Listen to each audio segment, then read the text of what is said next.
السلام عليكم ورحمة الله وبركاته.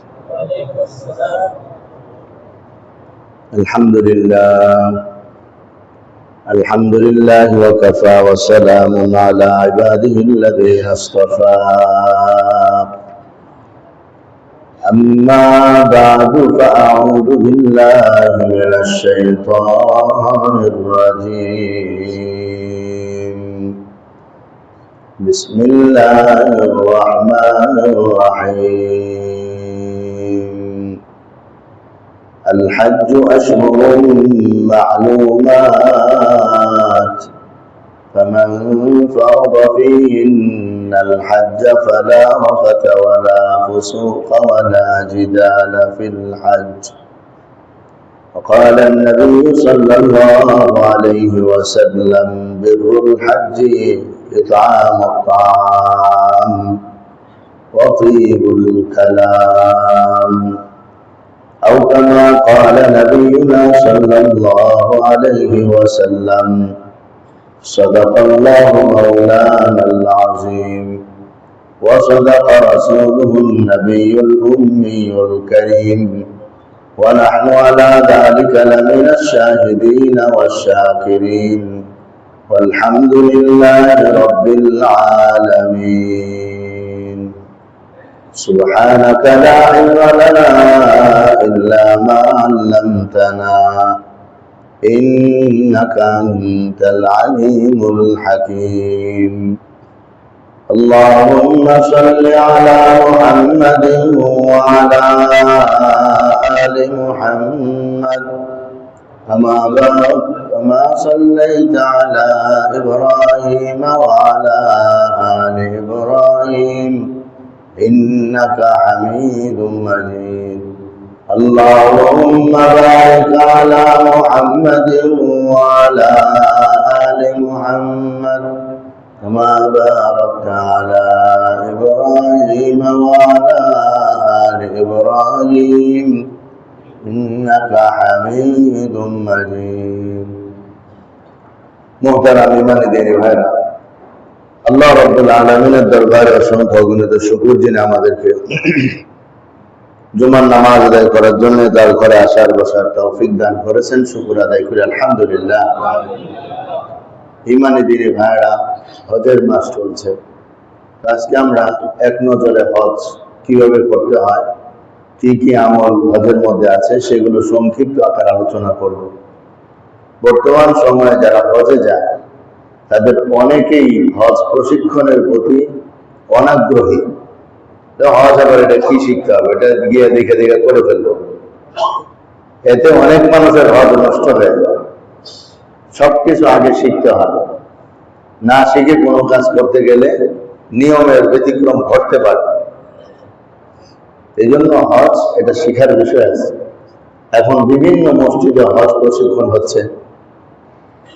কোন কোন মসজিদে 3 দিন 4 দিন, কোন জায়গায় 10 দিন ব্যাপী হজ প্রশিক্ষণ হচ্ছে। আমাদের এখানেও 2 দিন হযরত মাওলানা শফিক সাহেব 2 দিন হজের ব্যাপারে আলোচনা করছেন প্রশিক্ষণমূলক। তারপরেও যারা হজে যাবে তাদের সবাইকে প্রশিক্ষণে অংশগ্রহণ করে প্র্যাকটিক্যাল হজকে আগের থেকে শিখে নেওয়া উচিত। আর যাদের এই বছর হজে যাওয়ার সুযোগ হচ্ছে না, তারা সামনে যেন যাওয়ার আগ্রহী হয়ে উঠে, সেজন্য তাদেরও সবারই হজ প্রশিক্ষণ করে নেওয়া দরকার। শিখা তারপরে আল্লাহর কাছে এই মর্মে দোয়া করা যেতে পারে যে আল্লাহ, আমি তো হজ শিখে ফেলছি, এখন আপনি আমাকে হজে যাওয়ার রাস্তা করে দেন। কেউ যদি কোনো কাজ শিখে তারপরে কিন্তু ওই জিনিসটা আসে। কেউ ড্রাইভিং শিখছে, এখন তো তার গাড়ি দরকার, চালাইতে পারে তো গাড়ি লাগবে। কোনো কিছু করতে শিখছে তো তার একটা প্রয়োজন হয়।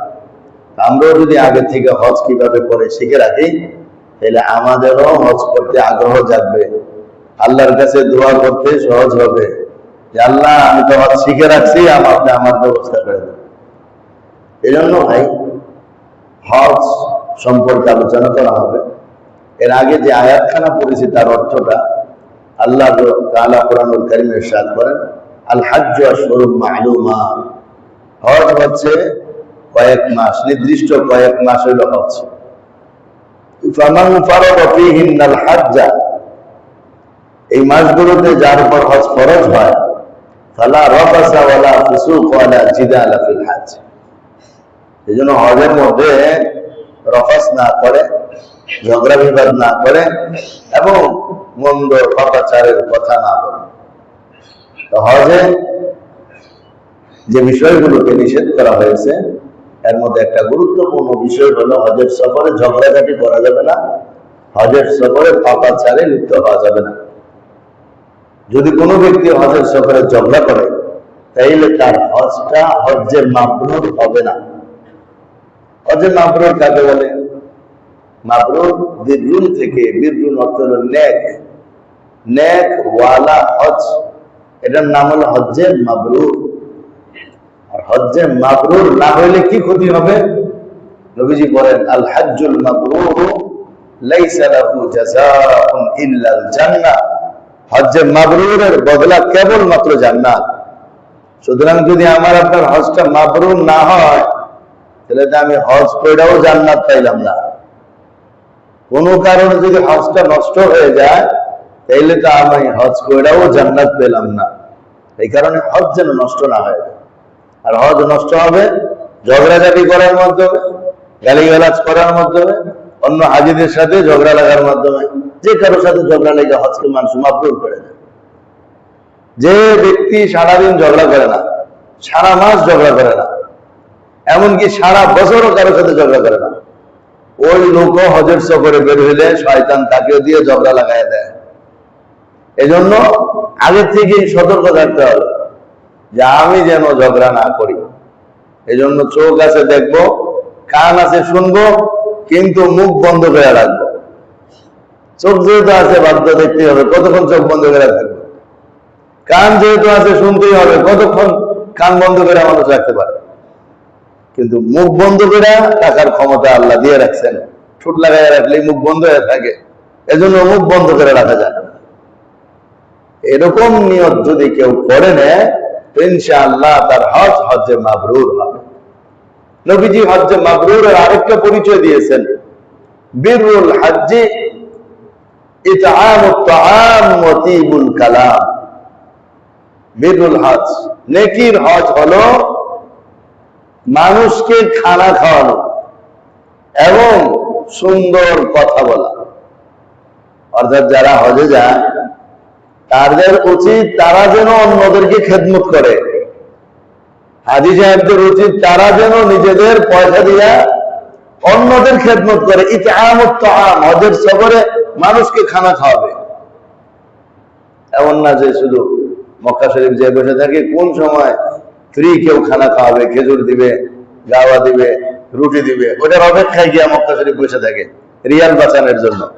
যে রিয়াল বাঁচানো যাবে বসে থাকি, কেউ না কেউ তো নিয়ে আসবেই, আসবে তো কেউ না কেউ নিয়ে। এই যে আশা হাজী সাহেব বসে থাকবে, এটা কিন্তু উচিত না। আরাফার ময়দানে গিয়ে বসে রয়েছে যে এখানে তো খাবার দিবে, দেখি কোথায় কি খাবার দেয়, যা লাইন ধরি। বরং নেকিওয়ালা হজের পরিচয় হলো ইতআমুত তাআম, মানুষকে খানা খাওয়ানো। মানুষেরটা খাওয়া এটা হজ্জে মাবরুর না, বরং হজ্জে মাবরুর হলো নিজে মানুষকে খাবার খাওয়ানো। মানুষেরটা খাওয়া নিষেধ না, কেউ খাওয়াইতে চাইছে আপনি খান, তাতে কোনো অসুবিধা নাই। কিন্তু মানুষের খাবারের আশায় যদি বসে থাকা হয় তাহলে এটা সঠিক কাজ হবে না, এটা সুন্দর কাজ হবে না। এলে মানুষকে খাবার খাওয়ানোর চেষ্টা করা হাজী সাহেবকে, যে আমি আমার সাথীদেরকে খেদমত করার চেষ্টা করব, আমি অন্যদেরকে খাওয়ানোর চেষ্টা করব, এরকম একটা ফিকির যেন হাজী সাহেবের মাথায় থাকে। 2 নম্বর তাতিবুল কালাম, সুন্দর কথা বলা। কথা সুন্দর থাকতে হবে। কথা বললো হাসি নাই, রস নাই কথার মধ্যে, গরম গরম কথা, এটা হাজী সাহেবের জন্য উচিত না। নবীজি এটাকে নিষেধ করতেছেন যে 2টা গুণ নিয়ে হজকে মাবরুর বানাইতে হবে। আবার নেকিওয়ালা হজ হইতে হলে 2টা গুণ লাগবে। একটা গুণ হলো মানুষকে খাবার খাওয়ানো, আর একটা গুণ হলো সুন্দর ভাবে কথা বলা। ভাই কয়টা গুণ লাগবে? একটা হলো মানুষকে খাবার খাওয়ানো, আর একটা হলো পরিমার্জিত কথা, সুন্দরভাবে কথা বলে, হাস্যোজ্জ্বল চেহারায় কথা বলে। আর কোরআনুল কারীমে আল্লাহ তাআলা হজ্জে মাবরুরের পরিচয় দিয়েছেন যে হজের মধ্যে ঝগড়াঝাটি থাকবে না এবং যে হজের মধ্যে পাপাচার থাকবে না। ভাই সেলফি তোলা কি সওয়াবের কাজ না গুনার কাজ? বিনা প্রয়োজনে ছবি উঠানো সওয়াবের কাজ না গুনার কাজ? ভাই তাইলে উমরা তওয়াফ করতে গিয়া ছবি, মিনা মুজদালিফায় ছবি, জামারাতে গিয়া ছবি, পাথর মারতে গিয়া ছবি, আরাফাত ময়দানে গিয়ে ছবি, সব জায়গায় যে ছবি তোলা হচ্ছে ওটা কি কোনো দরকারি ছবি? তাহলে পাপওয়ালা হস্ত হয়ে যাচ্ছে। এক মোবাইলের কারণে পাপওয়ালা হজ হয়ে যাচ্ছে। অযথা ছবি তোলা হচ্ছে। দরকারি ছবির অনুমতি আছে ভাই। পাসপোর্ট করতে ছবি লাগবে, জমি রেজিস্ট্রি করতে ছবি লাগবে, পরীক্ষা নিবন্ধন করতে ছবি লাগবে, দলিল করতে ছবি লাগবে, অনুমতি আছে শরীয়তে। কিন্তু যেই ছবির কোনো প্রয়োজন নাই সেই ছবির অনুমতি শরীয়তে নাই। হজের সফরে একদম বাড়ির থেকে বের হওয়ার পর থেকে যে বিভিন্ন পয়েন্টে পয়েন্টে ছবি তুলে দেওয়া হচ্ছে, এগুলোর কি কোনো প্রয়োজন ছিল? পাপওয়ালা হস্ত হয়েই যাচ্ছে। যেখানে আল্লাহ বলতেছেন ওয়ালা ফুসুক ওয়ালা জিদালা ফিল হজ, ফুসুক করা যাবে না, পাপ করা যাবে না, সেই পাপ তো হজের সফরে হয়ে যাচ্ছে ঘর থেকে বের হওয়া মাত্রই ছবি তোলার মাধ্যমে। এই জিনিসটা তো আমাদের ভাবা দরকার। এই জিনিসটা আমাদের ভাবা দরকার। আমি একটা ছবি তুলে জনগণকে আমার হজ দেখাইতে যাচ্ছি, আমার আল্লাহ তো হজ দেখবে না। আমার আল্লাহ তো হজ দেখবে যেটা আমি জনগণকে দেখানোর নিয়ত করব না। এজন্য আল্লাহর কথা আমাদের মানা দরকার। আল্লাহর কথা না মানলে আল্লাহ আমল কবুল করবেন না। যদিও সারা দুনিয়ার মানুষ আমল দেখে কমেন্টের মধ্যে বাহবা দিতে থাকে, শাবাশ মাশাআল্লাহ চমৎকার, আল্লাহ কবুল করো। আল্লাহ বলবেন আমি কবুল করবো না। এটা তুমি ছবি তুললা কেন? আমার নবী নিষেধ করছে না তোমাকে? তাহলে আমাদের কি করণীয়? মানুষের মন খুশি করবো না আল্লাহরে খুশি করবো ভাই? হ্যাঁ, এই জন্য আমরা সতর্ক হই, বিনা প্রয়োজনে হজের সফরেও আমরা ছবি না উঠাই। কত বড় দুর্ভাগ্যের কথা, রওজা পাকের সামনে গিয়েও সেলফি উঠানো হয়। রওজা পাকের জালির সামনে দাঁড়ায়া হাজী সাহেব নবীর আশেক, ওইখানে গিয়েও ছবি উঠায়। অথচ 3-4 হাত দূরেই নবীজি শুয়ে আছেন, ইনি বলছেন ছবি উঠানো হারাম। আর ওনার ইশক ও মহব্বত নিয়ে ওনার সামনে, ওনার কাছে গিয়ে আমি এই ছবি উঠাইতেছি। কত বড় গুনাহের কাজ হবে এটা, যার মাধ্যমে আল্লাহ আইন পাশ করায় দিলেন, ওনার কাছে গিয়ে আমি আপনার ছবি উঠাই। এটা কত বড় বিদ্রোহ, এটা কত বড় শিষ্টাচার বহির্ভূত কাজ। আল্লাহ আমাদেরকে বুঝার তৌফিক দান। এই জন্য হজ্জে মাবরুর 4 কাজের মাধ্যমে হবে। এটা হচ্ছে আরেকটা কাজ আছে যেটা শিখতে গেলেই বলা হবে, ওইখানে আর সেটা বলা হলো না। সেটা হজ্জের ট্রেনিং যখন হয় তখন ওনারা বলে দেবে, বড়দের বিষয়, পারিবারিক বিষয়, সেটা সেখানে আলোচনা হবে। 2টা কুরআনুল কারীম থেকে বলা হলো আর 2টা হাদিস শরীফ থেকে বলা হলো। কুরআনুল কারীমের 2টা হচ্ছে যেখানে ফুসুক হবে না, ঝগড়াঝাটি হবে না এবং পাপাচার হবে না। আর রফাস যেটা বাকি রয়েছে সেটা মুআল্লিমরা শিখায় দিবে, রফাস কি জিনিস। হজ্জের সফরে রফাস করা যাবে না। আর হাদিস শরীফ দ্বারা 2টা করণীয় কাজ পাওয়া গেল, সেটা হচ্ছে মানুষকে খাবার খাওয়ানো এবং সুন্দর কথা বলা। তো কোরআনুল আয়াতে বর্জনীয় কাজ পাওয়া গেছে, ঝগড়া করবা না, পাপ করবা না। আর হাদিস শরীফ হলো করণীয় 2টা পাওয়া গেছে, মানুষকে খাবার খাওয়াতে হবে এবং সুন্দর কাজ করতে হবে। আল্লাহ আমাদেরকে এইভাবেই হজ্জে মাবরুর করার তৌফিক দান করেন। সংক্ষিপ্ত আকারে হজের কাজগুলো আমি বলে দিচ্ছি। হজ ফরজ কিভাবে হয় সেটা আমরা আগে 2 সপ্তাহ আলোচনা করেছি। আমরা বাংলাদেশ থেকে সাধারণত যে হজ করি, এই হজের নাম হলো হজ্জে তামাত্তু। হজ 3 প্রকার আছে, হজ্জে তামাত্তু, হজ্জে ইফরাদ, হজ্জে কিরান। তামাত্তু বলা হয়, তামাত্তু নিয়ে আলোচনা। ইফরাদ মানে শুধুই হজ, এখান থেকে নিয়ত থাকবে বড় হজের নিয়তে যাচ্ছি, গিয়ে তাওয়াফ ঠিকই করবে, উমরাও করবে, কিন্তু একমাত্র হজের পরেই ইহরাম খোলা হবে। তাওয়াফ হবে কিন্তু হজের পরেই ইহরাম খোলা হবে। আর হজ্জে কিরান, 2টা মিলায়া করবে। যেখানে উমরাও হবে এবং হজও থাকবে, কিন্তু এহরাম খোলা হবে না। প্রথমটা হলো শুধু হজ, তাওয়াফ আছে, উমরা হবে না। আর দ্বিতীয়টা হলো উমরা এবং হজ, এহরাম খোলা হবে না। আর আমরা যেটা সাধারণত করি সেটার নাম হজ্জে তামাত্তু। এটার নাম কি ভাই? তামাত্তু হজ। সেটা কিভাবে করে সেটা এখানে আসতেছে। তামাত্তু হজের পরিচয় হলো একই সফরে উমরা করে হালাল হয়ে যাবে, তারপরে আবার বাইতুল্লাহ শরীফ থেকে ইহরাম পরে বড় হজ করবে, এটার নাম হলো তামাত্তু। তাহলে হজ হলো 5 দিনে 5 স্থানে 9টা কাজ করা যায়। বলেন তো কয় দিনে কয় স্থানে কয়টা কাজ? 5 দিনে 5 জায়গায় কয়টা কাজ? 9টা কাজ করা, এটার নামই হজ। এটা শিখে নিলে হজ শিখা হয়ে গেছে। 5 দিনে 5 জায়গা 9 কাজ, 5 দিনে 5 জায়গা 9 কাজ। 5 দিন কি? জিলহজ মাসের 8 তারিখ থেকে 12 তারিখ, 8, 9, 10, 11, 12। জিলহজের 8 থেকে কত ভাই? 12। এই হলো 5 দিন। 5 জায়গা: মিনা, আরাফা, মুজদালিফা, জামারাত, বাইতুল্লাহ। 5টা জায়গার নাম কি ভাই? প্রথমে মিনা দিয়ে শুরু করেন, মিনা, তারপরে আরাফাত, তারপরে মুজদালিফা, তারপরে জামারাত মানে পাথর মারার জায়গা, তারপরে বাইতুল্লাহ শরীফ। এই 5 জায়গায় 5 দিনে কয় কাজ? 9 কাজ। এটার নামই কি? হজ। 9টা কাজের মধ্যে 6টা ওয়াজিব, 3টা ফরজ। কয়টা ওয়াজিব কয়টা ফরজ নাই? 6টা ওয়াজিব, 3টা ফরজ। ভাই এগুলো শিখে নিলেই 1000 রাকাত নফল নামাজের সওয়াব পাইবেন। চুপচাপ বসে থাকবেন, কিছু বলবেন না, শিখবেনও না, সব পাইবেন না। জুমায় আসছেন সেই সবটা পাবেন। অতিরিক্ত 1000 রাকাত নফল নামাজ পাওয়া যাবে মোটামুটি একটু বইলে বইলে শিখে ফেললে। তাইলে 9 জায়গা, এর মধ্যে 6 জায়গা ওয়াজিব, আর 6 কাজ ওয়াজিব, আর 3 কাজ ফরজ। ওই ফরজ 3 কাজ কি? ইহরাম। প্রথম কাজ কি ভাই? ইহরাম। 2 নম্বর ওকুফে আরাফা, আরাফার ময়দানে অবস্থান। 3 নম্বরে তাওয়াফে জিয়ারত। 3 কাজ। 1 নম্বরে ইহরাম পড়া, এটা কি? ফরজ। 2 নম্বরে আরাফার ময়দানে অবস্থান করা, এটা কি? ফরজ। 3 নম্বরে তাওয়াফে জিয়ারত, যেটা পাথর মারার পরে 3 দিন সময়ের ভিতরেই করতে হয়। জিলহজের 10, 11, 12 এই 3 দিনের ভিতরেই করতে হয়। এটার নাম হলো তাওয়াফে জিয়ারত। এই 3টা হলো ফরজ। মনে রাখতে হবে, কোন ফরজ বাদ গেলে হজ বাদ। কোন ফরজ বাদ গেলে কি হবে ভাই? হজ বাতিল হয়ে যাবে। 6টা ওয়াজিব, ওয়াজিবের 6টা স্থান: উকুফে মুজদালিফা, মুজদালিফা অবস্থান করা।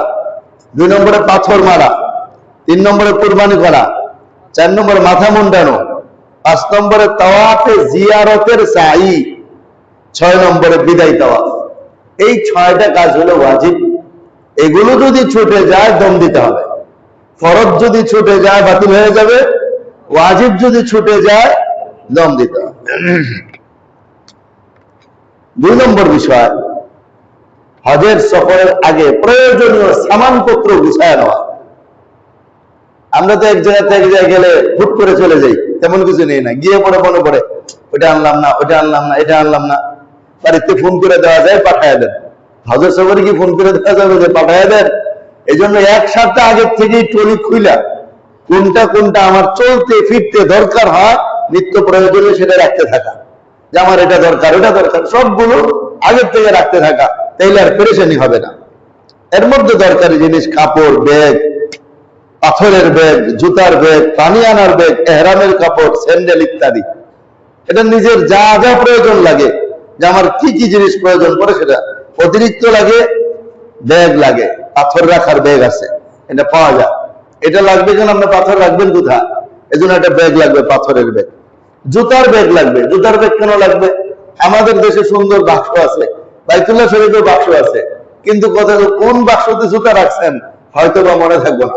এত বিশাল মসজিদ খুঁজে পাওয়া যাবে না। এই জন্য নিজের জুতার ব্যাগের মধ্যে রেখে দিলে সহজ হবে। এমনকি বাইতুল্লাহ শরীফ এবং মদিনা শরীফের কোনো কোনো গেটে প্লাস্টিকের গেট ব্যাগ রাখাও থাকে, ওটি টান দিয়ে ছিঁড়ে ব্যবহার করা যায়। অনেক সময় থাকে না, অনেক সময় থাকে। এই জন্য একটা ব্যাগ থাকলে ভালো। পানি আনার একটা ব্যাগ দরকার।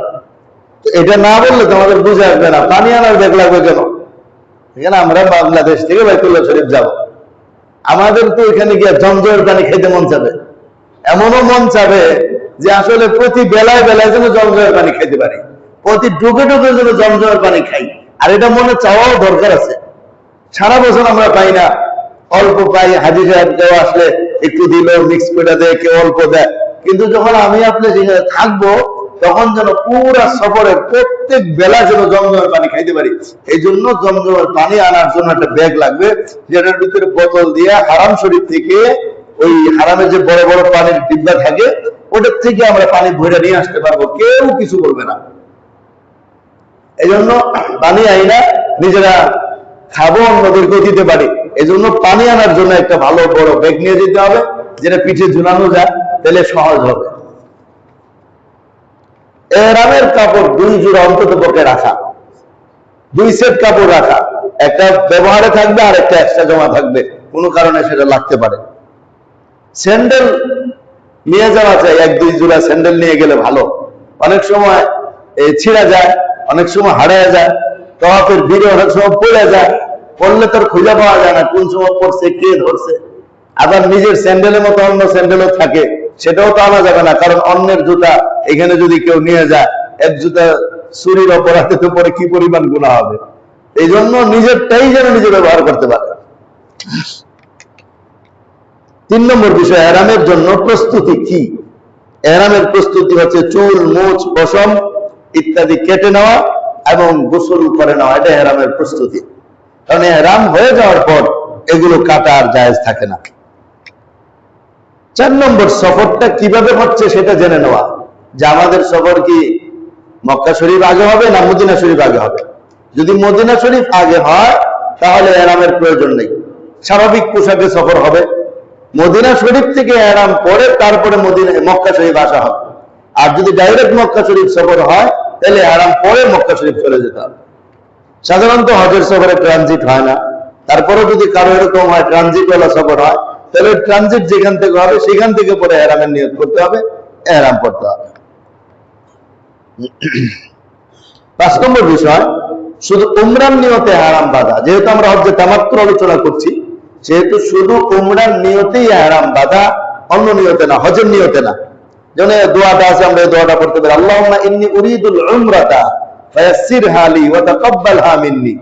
যে আল্লাহ, আমি উমরার নিয়ত করলাম, আপনি আমার উমরাকে সহজ করেন, কবুল করেন। নিয়ত করার পদ্ধতি হবে প্রথমে 2 রাকাত নামাজ পড়া, যে কোনো সূরা দিয়ে 2 রাকাত নামাজ পড়তে পারে। তবে কোনো কোনো বর্ণনা এরকম আছে বা সুন্নত বলা হয়, মুস্তাহাব বলা হয়, প্রথম রাকাতে কুল ইয়া আইয়ুহাল কাফিরুন, দ্বিতীয় রাকাতে কুল হুয়াল্লাহু শরীফ, এই 2 সূরা দিয়েও পড়তে পারেন, অথবা যে কোনো সূরা দিয়ে 2 রাকাত নামাজ পড়া। এরপরে নামাজের সালাম ফিরায় নিয়ত করা, ওই যে আল্লাহুম্মা ইন্নী উরিদুল উমরাতা, আল্লাহ আমি উমরার নিয়ত করছি, কবুল করেন, সহজ করেন। নিয়ত করা মাত্রই তালবিয়া পাঠ করবেন, লাব্বাইক আল্লাহুম্মা লাব্বাইক, লাব্বাইক লা শারীকা লাকা লাব্বাইক, ইন্নাল হামদা ওয়ান নি'মাতা লাকা ওয়াল মুলক লা শারীকা লাক। অশুদ্ধ পড়লেও হবে না, শুদ্ধ পড়া দরকার।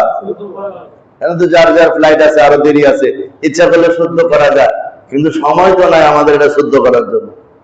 অশুদ্ধ দোয়া না পড়ি, শুদ্ধ বানানোর চেষ্টা করি। আল্লাহর কাছে যাবো আল্লাহর ভালোবাসা মহব্বত নিয়ে, সারা জীবনের প্রথম একবারের একটা ফরজ জীবন একবার আদায় করার জন্য যাচ্ছি, সেটা যেন নির্ভুল হয়, সুন্দর হয়, শুদ্ধ হয়, সেটার জন্য আমাদের চেষ্টা করা দরকার। তালবিয়া আমরা একবার পড়ে নেই, লাব্বাইক আল্লাহুম্মা লাব্বাইক, লাব্বাইক লা শারীকা লাকা লাব্বাইক,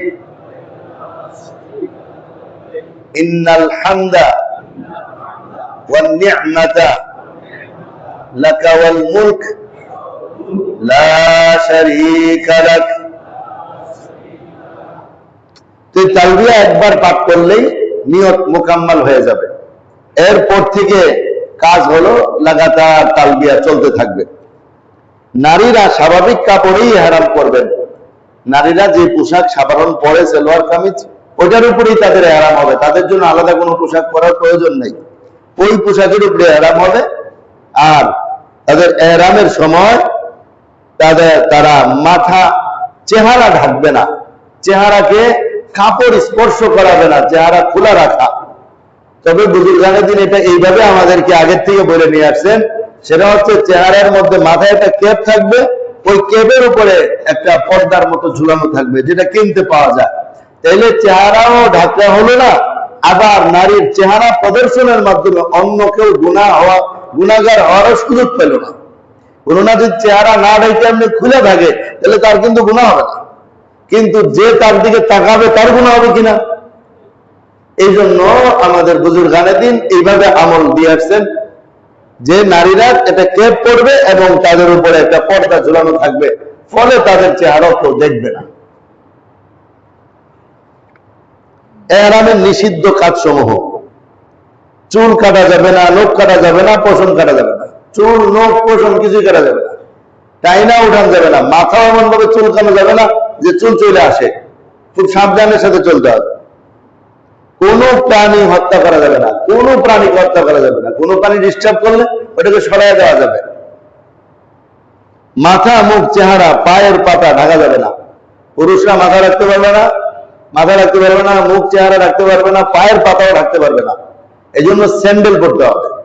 স্বাভাবিক জুতা যেটা পায়ের পাতা ঢেকে রাখে, ওই জুতা ইহরাম অবস্থায় চলবে না, স্যান্ডেল পরতে হবে। সুগন্ধি আতর, সুগন্ধি সাবান, সুগন্ধি টিস্যু ব্যবহার করা যাবে না। ইহরাম যতক্ষণ থাকবে আতর ব্যবহার করা যাবে না, সুগন্ধি সাবান ব্যবহার করা যাবে না, যেই টিস্যুতে সুঘ্রাণ আছে সেটাও ব্যবহার করা যাবে না। উযু করার পর টিস্যু দিয়া, গামছা দিয়া মুখ মুছে যাবে না, কারণ মুখ মুছতে গেলে ঢাকা হয়ে যাবে। গোসল করার পর গামছা দিয়ে মাথা পুরা এইভাবে মুছা যাবে, আস্তে আস্তে চুল শুকিয়ে নিতে হবে। খুব জ্বলতে থাকলে তো ঢাকা হয়ে যাবে, যাতে কোনোভাবে ঢাকা না হয় সেটার প্রতি খেয়াল রাখতে হবে। কাবা শরীফ দেখার পূর্ব পর্যন্ত বিশুদ্ধ উচ্চারণে তালবিয়া চলতে থাকবে। যখন থেকে তালবিয়া শুরু হবে একদম কাবা শরীফ দেখা পর্যন্ত যথাসাধ্য বেশি বেশি তালবিয়া পাঠ করা চাই।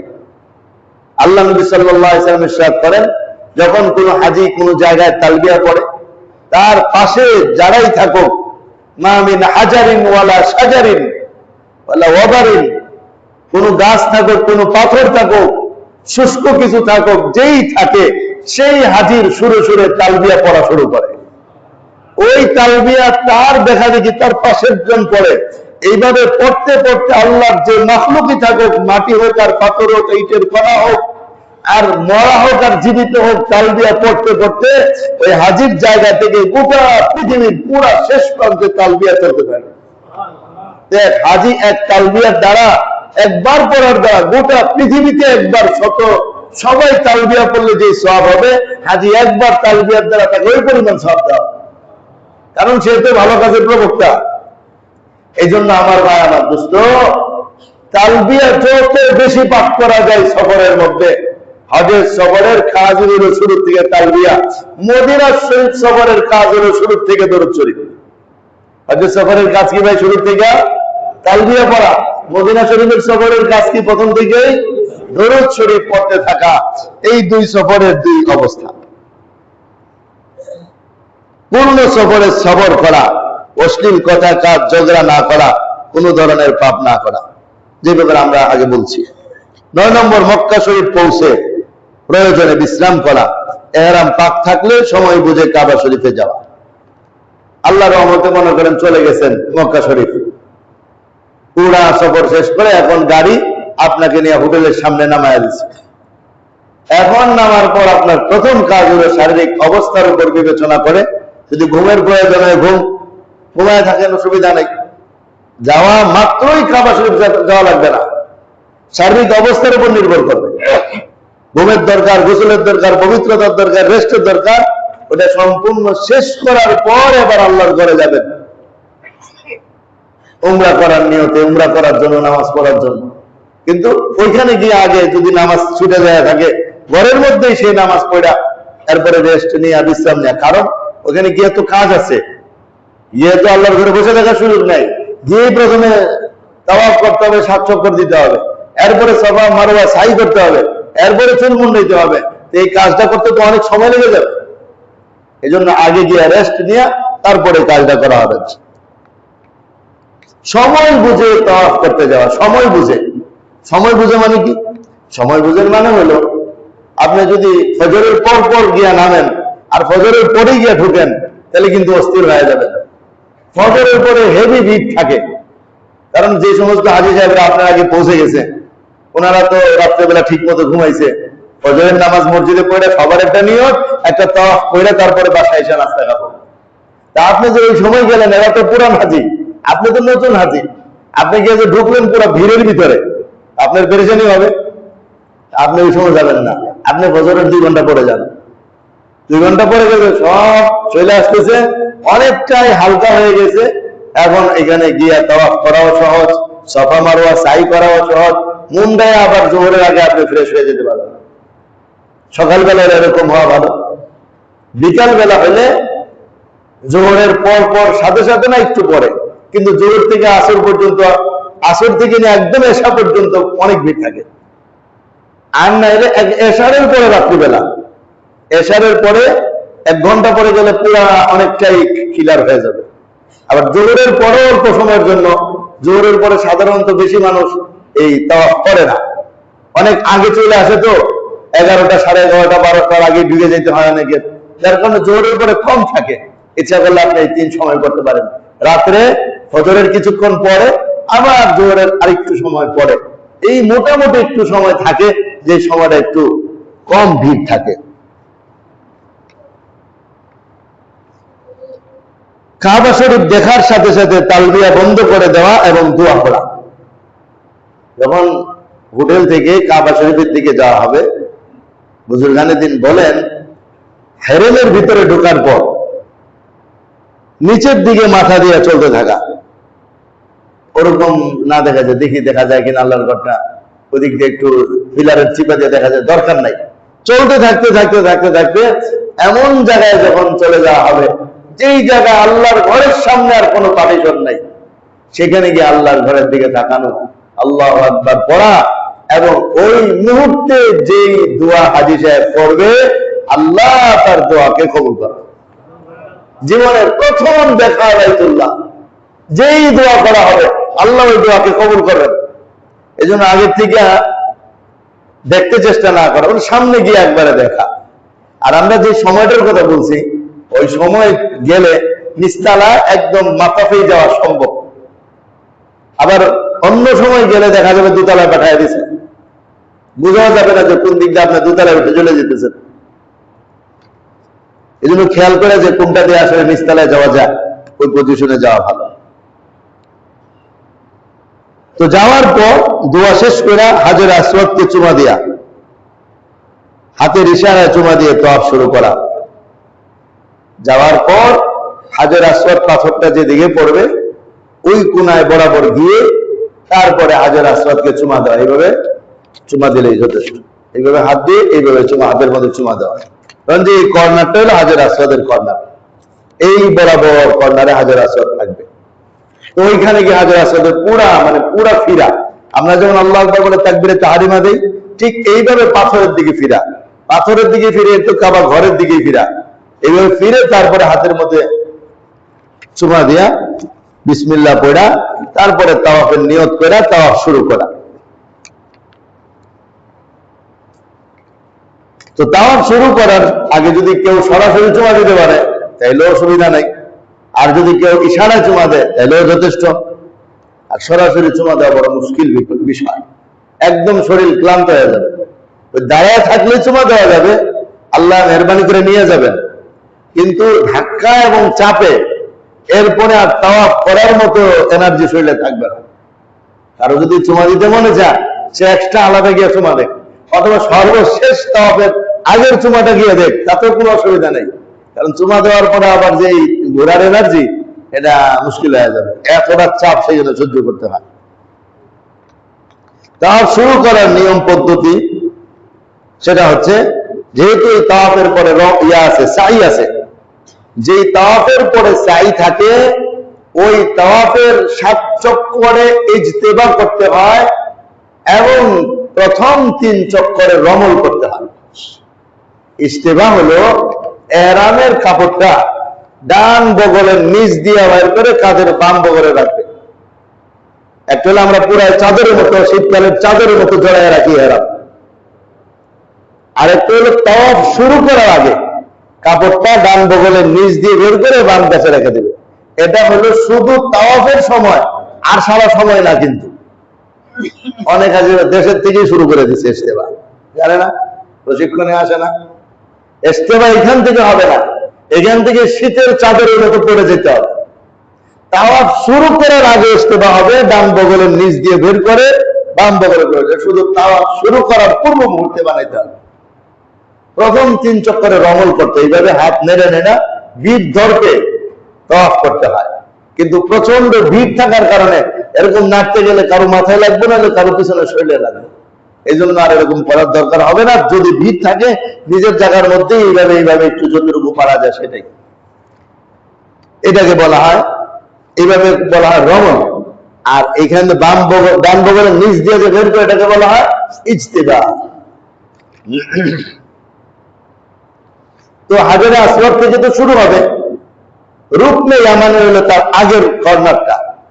পারলে এখানে তাওয়াফের সময় হাত দিয়ে স্পর্শ করা, আর কিছু না। এখানে তো শুরু করবে চুমা দিয়া, আর রুকনে ইয়ামানে হলো তার আগেরটা, ওটার মধ্যে শুধু হাত দিয়ে স্পর্শ করবে। আর যে 2 কোণা আছে ওখানে ধরা লাগবে না। একটাকে রুকনে ইরাকি বলে, আর একটাকে রুকনে শামি বলে। ওখানে ধরাও লাগবে না, ধরাও সম্ভব না, কারণ ওদিক দিয়ে আবার বিশাল ইয়া আছে, কি যেন নাম জায়গাটা, হাতিমে কাবার একটা বেষ্টনী আছে, সেখানে ধরাও দরকার নেই। তাওয়াফ 7টা শেষ করার পর, আমাদের দেশে তাওয়াফের আবার একটা তাসবিহ পাওয়া যায়, 7 দানার একটা তাসবিহ, ওটা হাতে লাগায় রাখা ভালো। 1 চক্কর শেষ হইলে হাজর আসওয়াদ থেকে নিয়ে আবার হাজর আসওয়াদ 1 চক্কর, আবার হাজর আসওয়াদ থেকে আবার হাজর আসওয়াদ আরেক চক্কর। প্রত্যেক চক্করে ওই তাসবিহটা হাতে লাগায়া একটা দানা টান দিয়ে রাখা দরকার। কারণ একটা চক্কর দিতে এখন যারা যাবে প্রাথমিক প্যাডগুলো হয়তো তারা 20 মিনিটে শেষ করে ফেলবে, কিন্তু যারা শেষ পজিশনে যাবে তাদের তো পুরা 1 ঘন্টা লেগে যেতে পারে। 1 চক্করই তো 20 মিনিট লেগে যাবে। তো মনে থাকবে না 6টা দিলাম না 5টা দিলাম, যে পেরেশানিতে পড়তে হবে। উযু সহকারে তাওয়াফ করতে হয়, এবং মনে রাখার সুবিধার্থে তাসবিহটা রাখলে ভালো হয়। 100 দানার তাসবিহ না, 60 দানারই তাসবিহ আছে। তাওয়াফ শেষ করে 2 রাকাত নামাজ পড়া, মাকাম ইব্রাহিমকে সামনে রেখা।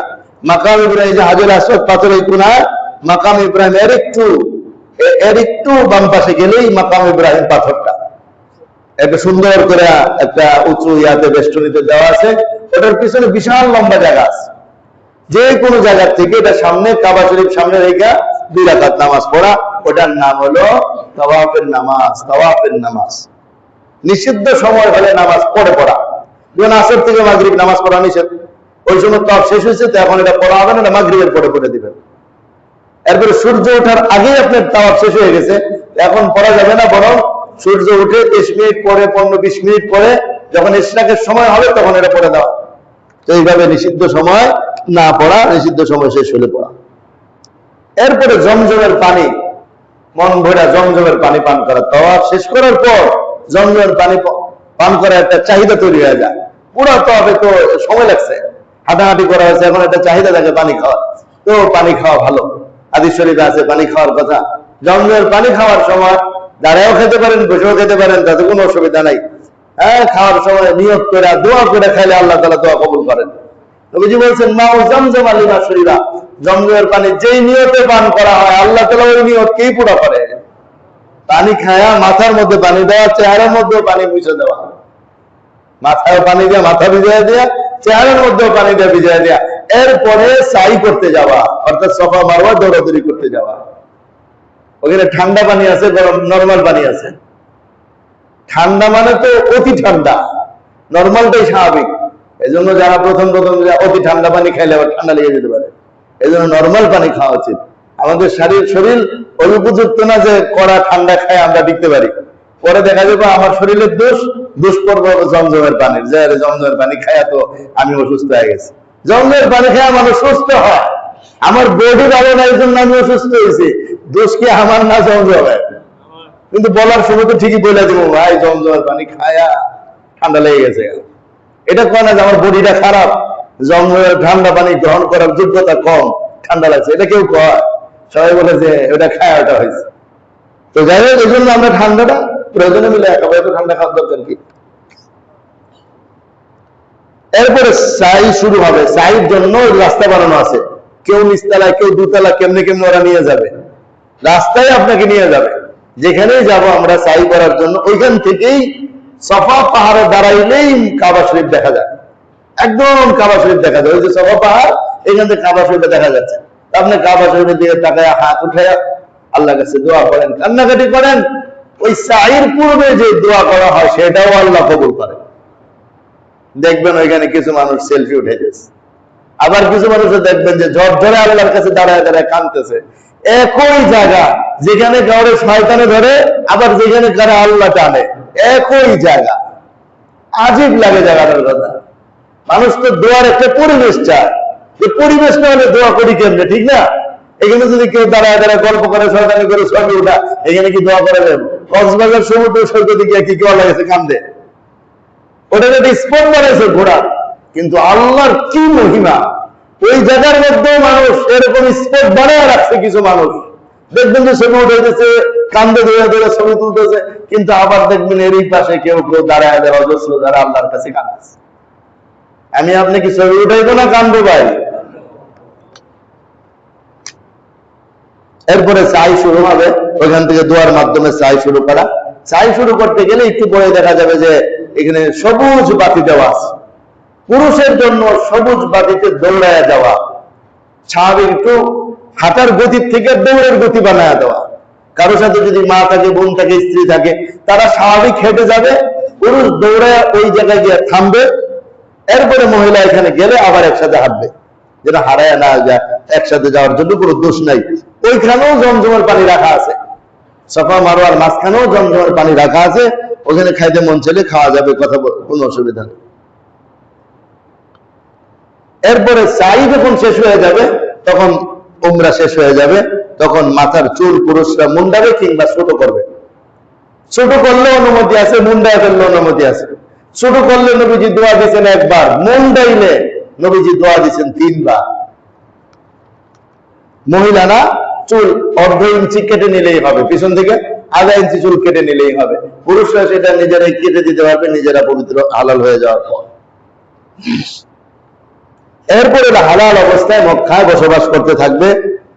ওই সময়ের কাজ হলো বেশি বেশি তাওয়াফ করা, তিলাওয়াত করা, নামাজ পড়া, দোয়া কান্নাকারি করা ইত্যাদি। এই সময় যদি কেউ চায় যে আমি উমরা করব, তাইলে তার জন্য আমাদের উলামায়ে কেরাম একটা সুযোগ বের করে দেখাইছেন। সেটা হলো মসজিদে আয়েশা থেকে ইহরাম বেঁধে আল্লাহর ঘরে এসে জিয়ারত করা, উমরা করা। মসজিদে আয়েশা কাছেই, অল্প টাকা লাগে, অল্প রিয়ালের খরচ হবে, গাড়িতে গিয়ে ওখান থেকে ইহরাম বেঁধে তারপর এসে তাওয়াফ করা। সৌদি আরবের অনেক আলেম বলেন যে মসজিদে আয়েশা থেকে তাওয়াফ করা যাবে না, উমরা করা যাবে না, কিন্তু এছাড়া পৃথিবীর অন্যান্য উলামায়ে কেরাম বলেন না, করা যাবে। ওনারা বলেন এটা তো জরুরতের কারণে নবীজি বলছিলেন আম্মা জান আয়েশাকে, তোমাদের কোন জরুরত পড়লো? তা আমাদের কথা হলো আমরা তো দূর থেকে আসি, সারা জীবন তো আসতে পারি না, এজন্য আমরা করে যাব। কবুল করার মালিক আল্লাহ। আম্মা জান আয়েশার নবী অনুমতি দিয়েছে, সুতরাং এই অনুমতি বিশ্ববাসীর জন্য হয়ে গেছে। সমস্যা হতে পারে কেউ যদি চায় যে আরেকটু বেশি টাকা খরচ করে আরেকটু দূরে গিয়া মিকাতে গিয়া ইহরাম করে আসি, তাহলে সেটা সুন্দর মতো হবে, অসুবিধা নাই। সেটা হয়তো 50 রিয়াল খরচ হবে। গাড়ি নিয়ে জোহফায় চলে গেলে, কাছাকাছি আছে জোহফা, প্রায় 20-25 কিলোমিটার দূরে মনে হয় এই ইয়াটা আছে, ওইখান থেকে করে আসা যাবে। এটা মিকাত, যেখান থেকে ইহরাম বেঁধে ঢুকতে হয়, এরকম কাছাকাছি জায়গা আছে কয়েকটা, সেখান থেকে ইহরাম করে আসা যাবে। কেউ বদর দেখতে গেল, বদরের প্রান্তর দেখতে গেল, সেখান থেকে ইহরাম করে আসা উমরা করতে পারে। হজের আগে বেশি উমরা করার দরকার নাই। হজের আগে সর্বোচ্চ তাওয়াফই চলতে থাকুক, কারণ হজের আগে বেশি উমরা করতে গিয়ে যদি শরীর দুর্বল হয়ে যায়, তাহলে মূল হজের ক্ষেত্রে কষ্ট হইতে পারে। এজন্য বেশি উমরা করার দরকার নেই। শরীরের সক্ষমতা অনুযায়ী কারো যদি মনে চায় করতে পারে। হজের জন্য তারপরে হলো 17 নম্বর কাজ, হজের জন্য ইহরাম। জিলহজ মাসের 8 তারিখে যেটা, এটা জিলহজের 7 তারিখেই করাবে। মানুষ বেশি হওয়ার কারণে তারা একদিন আগেই কাজটা করা, তাতে কোনো অসুবিধা নেই। জিলহজ মাসের 7 তারিখে বাসা থেকে ইহরাম পরে মসজিদুল হারামে গিয়া 2 রাকাত নামাজ পড়া তারপরে তালবিয়া পাঠ করে হজের নিয়ত করে এরপরে এসে বাসায় বসে থাকা। যখন গাড়িওয়ালারা আসে ডাক দেয় তখন এসে গাড়িতে উঠে যাওয়া। তখন গাড়ি থেকে নিয়ে আমাদেরকে নিয়ে যাবে মিনা। মিনায় নিয়ে 1 রাত লাগবে। 5 ওয়াক্ত একদিন 5 ওয়াক্ত নামাজের সুযোগ দিবে মিনা। তো 5 ওয়াক্ত নামাজ শেষ হলে আবার মিনায় গাড়ি আসবে, ওই গাড়ি দিয়ে আমাদেরকে নিয়ে যাবে হজের প্রথম ফরজ, দ্বিতীয় ফরজ এই আরাফার ময়দানে অবস্থানের জন্য নিয়ে যাবে। তো এটা রাত্রে নিয়ে যেতে পারে, সকালবেলাও নিয়ে যেতে পারে, বেশিরভাগ কাজীদেরকে রাত্রেই নিয়ে যায়। তো রাত্রে নিয়ে গেলে আপনি সুন্দর মতো ঘুমায় যান, ফজরের নামাজ পড়ে আবার ঘুমান। জোহরের আখ্যান থেকে শুরু হবে জাওয়ালের মূল সময়, উকুফের মূল সময়। উকুফের সময় হলো একদম সূর্য পশ্চিম আকাশে হেলে যাওয়া থেকে, অর্থাৎ জোহরের নামাজের সময় থেকে নিয়ে একেবারে সূর্যাস্তের আগ পর্যন্ত পুরাটা সময় আরাফার ময়দানে অবস্থানের টাইম। এই সময়টায় থাকা ফরজ। এই সময়টার মধ্যে যদি কেউ 1 মিনিটের জন্য এসে পৌঁছতে পারে তবু তার হজ হয়ে যাবে। রোগাক্রান্ত ব্যক্তিরা হাসপাতালে যারা পড়ে যায় তাদেরকে অ্যাম্বুলেন্স করে করে আইনে আরাফার ময়দানে স্যালাইন দিয়ে লাগায় রাখে যে এখানে থাকলেই হবে। গাড়িতে থাকুক আর তাঁবুতে থাকুক আর মাঠে থাকুক, যে কোনো ভাবে থাকলেই হবে। আরাফার মধ্যে যদি কেউ সারা আরাফার ময়দানে ঘুমায়ও থাকে, জোরের পরও ঘুম দিছে, মাগরিবের আগে উঠে গাড়িতে চলে মুজদালিফা চলে গেছে, তাইলেও তার হজ হবে। কিন্তু এটা ঘুমানোর জায়গা না, এটা আল্লাহর কাছে ওই যে বিকালের সময়টা সারাদিন ঘুমান, রাতভর ঘুমান, সকাল থেকে না দুপুর পর্যন্ত ঘুমান, বিকালের এই সময়টা আল্লাহর কাছে কান্নাকাটি করার সময়। হাজিরা যখন আরাফার ময়দানে ধুলোবালি মিশ্রিত মাথায় টুপি নাই, গায়ে ভালো কোনো কাপড় নাই, আরামের কাপড় ছাড়া 2 হাত আকাশের দিকে উঠে আল্লাহর কাছে কাঁদতে থাকে। আল্লাহ রাব্বুল আলামিন ফেরেশতাদেরকে দেখা বলেন, দেখো এই সব লোকেরা আমার কাছে কিভাবে কান্নাকাটি করতেছে, এরা মনে করে এদের একজন মাওলা আছে, মালিক আছে। ফেরেশতারাও তখন মাগফিরাতের জন্য সুপারিশ করে। আল্লাহ নবী বলেন যে আল্লাহ তাআলা ওই কান্নাকাটি আর দুয়ার বদৌলতে সবাইকেই ক্ষমা করে দেয়, সবাইকে মাফ করে দেয়। যেন আরাফার ময়দান আদম হাওয়া আলাইহিস সালামের তওবা কবুল হওয়ার জায়গা। সমস্ত নবীরাই মাঠে আসছে, সমস্ত ওলিরাই মাঠে আসছে, সমস্ত আল্লাহ ওয়ালারা এখানে আসছে। যাদেরকে আল্লাহ এখানে যাওয়ার সুযোগ দিছে তারা বড়ই সৌভাগ্যবান। ওই জায়গায় গিয়া যেন তারা আল্লাহকেই খুঁজে আর কোনো কিছু যেন না খুঁজে। বরং গল্প শুরু হয়, ভাই অমুকে কোন তাবুতে আছে, ফোন দেন দেখি, অমুকে কোন তাবুতে, অমুকরে ফোন, তমুকরে ফোন, এই সেই কি দরকার সারা জীবনে কোনো করা যাবে। আরাফার ময়দান সারা জীবন পাওয়া যাবে? আরাফার ময়দান ওই সময়টাই আরাফার ময়দান, এর বাইরে গেলে আর আরাফার ময়দানের এই সুযোগ নাই। সূর্য ডুবে গেছে, আরাফার ময়দানের টাইম শেষ হয়ে গেছে, এখন আরাফার ময়দানে দাঁড়ায় থাকলে কোনো কাজ হবে না, দাঁড়ায় থাকার সুযোগও নাই, চলে যেতে হবে। তারপর আরাফার ময়দান থেকে মাগরিবের সময় মুজদালিফা নিয়ে যাওয়া হবে। মুজদালিফায় গিয়া মাগরিবের নামাজ আর এশার নামাজ একসাথে পড়া হবে। আরাফার ময়দানে জোহরের নামাজ আর আসরের নামাজ একসাথে হবে যদি মসজিদে নামিরাতে পড়া হয়। আর যদি তা না হয় এবং হাজিরা মুকিম হয়, নিজ নিজ তাবুতে সময় মতো জোহরের নামাজ, সময় মতো আসরের নামাজ পড়া। এটা নিয়ে আবার লাগে তুমুল ঝগড়া। যত হুজুর থাকে সব হুজুরের সাথে সাধারণ হাজি সাহেব লাগে, বেশি বুঝেন। আপনারা সব জায়গায় ঝামেলা করেন, আমরা শুনছি না একসাথে পড়তে হয়, এখানে এসে বলেন আপনারা আলাদা আলাদা পড়তে হবে। এই জন্য ভাই যদি মসজিদে নামিরাতে পড়া হয় তাহলে একসাথে হবে, আর যদি তাবুর মধ্যে হয় নিজ নিজ সময়ে জোহর, নিজ নিজ সময়ে আসরের নামাজ পড়তে হবে।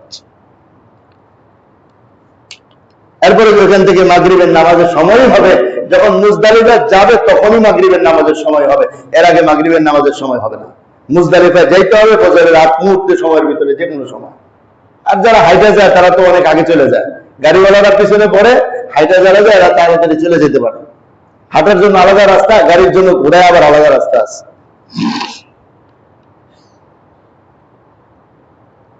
ওইখানে গিয়ে কাজ হলো, মুজদালিফায় গিয়ে কাজ হলো প্রথম ওই যে পাথর সংগ্রহ করা, পাথর সংগ্রহ করা।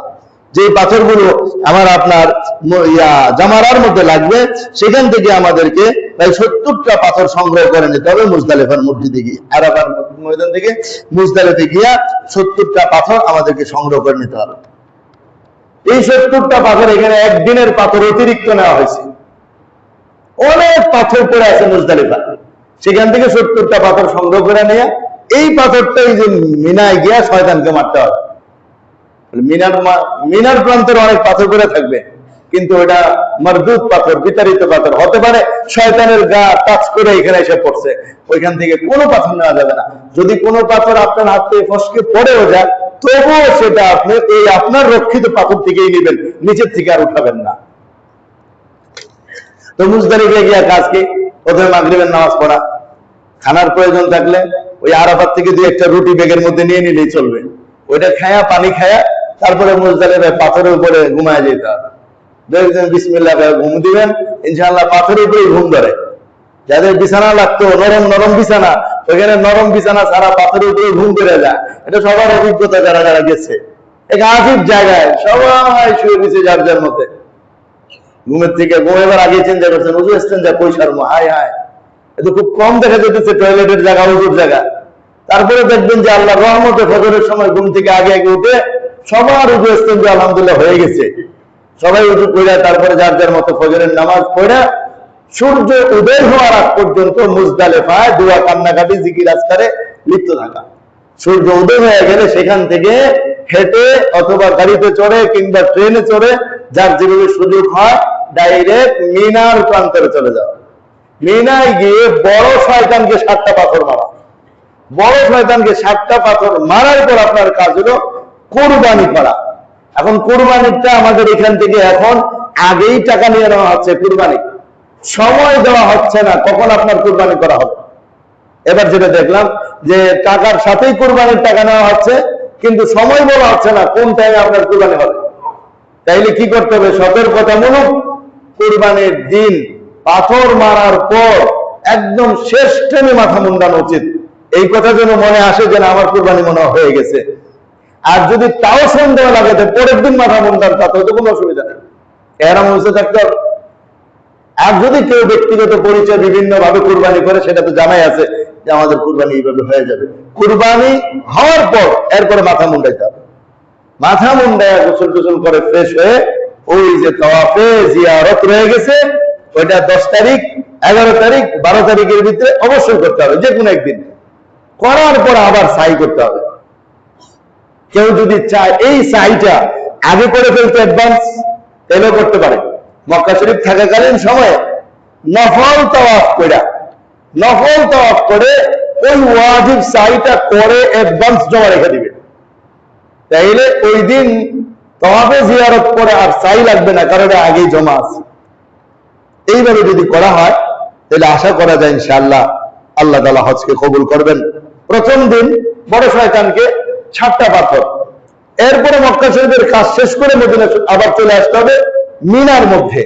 মক্কা শরীফ থাকার সুন্নত না, সুন্নত মিনার প্রান্তের তাঁবুতেই থাকা, মিনা থাকা। এরপর 11 তারিখে জোহরের পর থেকে নিয়ে আসো মাগরিবের আগ পর্যন্ত 3 শয়তানকে 7টা করে পাথর মারতে হবে, 3 7 21। এরপরের দিন 12 তারিখে 3 শয়তানকে পাথর মাইরা আপনি মক্কা শরীফ চলে আসতে পারেন, আর কোনো অসুবিধা নেই। এরপরেও যদি আপনি থাকেন, পরের দিন আবার 3 শয়তানকে পাথর মাইরা একেবারে মক্কা শরীফ চলে আসতে পারেন। মোটামুটি হজের কাজ শেষ। এরপরে যেদিন হজ শেষ করে আপনি মদিনা শরীফ সফর করবেন কিংবা দেশে ফিরে আসবেন, তখন বিদায়ী তাওয়াফ করে আল্লাহর ঘর থেকে বিদায় নেওয়া। এটা হলো মোটামুটি একটা হজের আলোচনা। তো এই কাগজটার মধ্যে মদিনা শরীফ সম্পর্কে কিছু কথা আছে, সেটা আগামী সপ্তাহে বলা হবে ইনশাআল্লাহ। আর সংক্ষিপ্ত আকারে কাগজটার নাম হলো হজ প্রশিক্ষণ 2026। এই কাগজটা ফটোকপির দোকানে রাখা আছে। আপনাদের যদি কারো মনে চায় যে না আমার দরকার, তাহলে রাস্তার এই পাশে যে ফটোকপির দোকান আছে পশ্চিম পাশে, ওইখানে আমি লুট পাইছি, আর বাকিদের এখানে ফটোকপি বন্ধ ছিল। তো ওনার কাছে আমি একটা কপি দিয়ে আসছি, আপনাদের কারো লাগলে ওখান থেকে একটা ফটোকপি করে নিয়ে নিতে পারেন, এবং এটা দেখে বারবার পরে হজটাকে শিখে নিয়ে আল্লাহর কাছে এই মনে দোয়া করা যে আল্লাহ আমি হজ শিখছি, এখন আপনি আমাকে যাওয়ার ব্যবস্থা করে দেন। আল্লাহ রাব্বুল ইজ্জত আমাদের সবাইকে তৌফিক দান করেন, যারা হজে যাবেন তাদেরকে হজ্জে মাবরুর নসিব করেন। ওয়া আখিরু দাওয়ানা আলহামদুলিল্লাহি রাব্বিল আলামিন।